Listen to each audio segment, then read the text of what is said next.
ప్రభు అయిన యేసుక్రీస్తు నామములో అందరికీ శుభాది వందనాలు. కీర్తనల గ్రంథ ధ్యానము 150 అధ్యాయము 1 వచనం నుండి 6వ వచనం వరకు 6 వచనాలు ధ్యానించుకుందాం. ఇంతటితో కీర్తనల గ్రంథ ధ్యానము పూర్తవుతున్నది. అందరూ శ్రద్ధగా ఈ చివరి ఒక అధ్యాయాన్ని వినవలసిందిగా ప్రేమతో ఆహ్వానిస్తున్నారు. యెహోవాను స్తుతించుడి, ఆయన పరిశుద్ధాలయం నందు దేవుని స్తుతించుడి.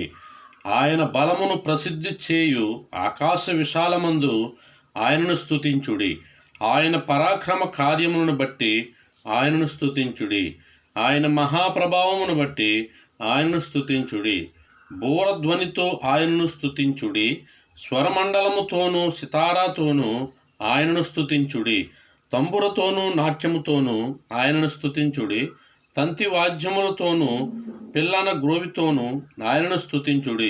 మ్రోగు తాళములతో ఆయనను స్తుతించుడి. గంభీర ధ్వనిగల తాళములతో ఆయనను స్తుతించుడి. సకల ప్రాణులు యెహోవాను స్తుతించుదురుగాక. యెహోవాను స్తుతించుడి. ఈ వాక్యము దేవుడు దీవించి ఆశీర్వదించునుగాక. ఆమేన్. ప్రార్థన. మహాపరిశుద్ధుడా, మహోన్నతుడా, సర్వశక్తిమంతుడా, నీ పరిశుద్ధమైన నామానికి, ఘనమైన నామానికి వందనాలు, స్తుతులు చెల్లిస్తున్నాం ప్రభువా. ఏదో తండ్రినైనా ఈ యొక్క కీర్తనల గ్రంథ ధ్యానాలను ప్రభువా ఇంతటితో ప్రభువానైనా ఈ దినముతో ప్రభువానైనా 150 అధ్యాయాలు ప్రభువా పూర్తి చేసి ఉన్నాం ప్రభువానైనా. నీకు స్తోత్రాలు తండ్రి.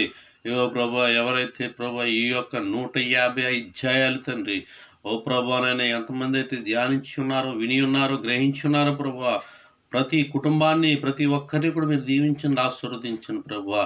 ప్రతి ఒక్కరికి మంచి జ్ఞానాన్ని, వివేకాన్ని, తెలివిని మీరు దయచేయమని అడుగుతున్నాను తండ్రి. వినిన వారిలో యవన బిడ్డలుంటే ప్రభు వారిని దీవించండి, ఆశీర్వదించండి. అలాగే ప్రభు చదువుతున్న బిడ్డలుంటే ప్రభు వారికి జ్ఞానాన్ని అనుగ్రహించి మనం ప్రార్థన చేస్తున్నాం ప్రభు. ప్రతి ఒక్కరిని మీరు దీవించండి, ఆశీర్వదించండి. ఏదో ప్రభునైనా స్కూల్ తీసే టైం ప్రభు, స్కూల్కి వెళ్ళవలసిన సమయం ప్రభు, ఎంతమంది బిడ్డలైతే స్కూల్స్కి వెళ్తున్నారో, హై స్కూల్స్కి వెళ్తున్నారో, కాలేజీలకు వెళ్తున్నారో ప్రభు, వారందరినీ కూడా ప్రభు నాయన క్షేమకరమైన ప్రయాణాలను వారు దయించిన ప్రభు. ప్రతిరోజు ప్రభు వారు ప్రయాణం చేసి స్కూల్కి వెళ్ళుచుండగా మీ కృప తోడుగా ఉంచండి, సహాయం చేయండి. ఏదో ప్రభు నాయన నేను చేయుచున్న ప్రతి పనులను ప్రభు నీ కృప తోడుగా ఉంచండి ప్రభు. ఎల్లప్పుడూ ప్రభు నీ యొక్క హస్తము నాపై ఉంచండి, నాలో మీరుండండి ప్రభు. నీ ఆత్మ నాతో ఉంచండి ప్రభు. నీ యొక్క కృపను, కాపుదలను నా చుట్టూ, నా కుటుంబం చుట్టూ నీవు ఉంచి మీరే నడిపించి మహిమ పొందమని యేసు నామమున అడుగుచున్నాము తండ్రి. ఆమేన్.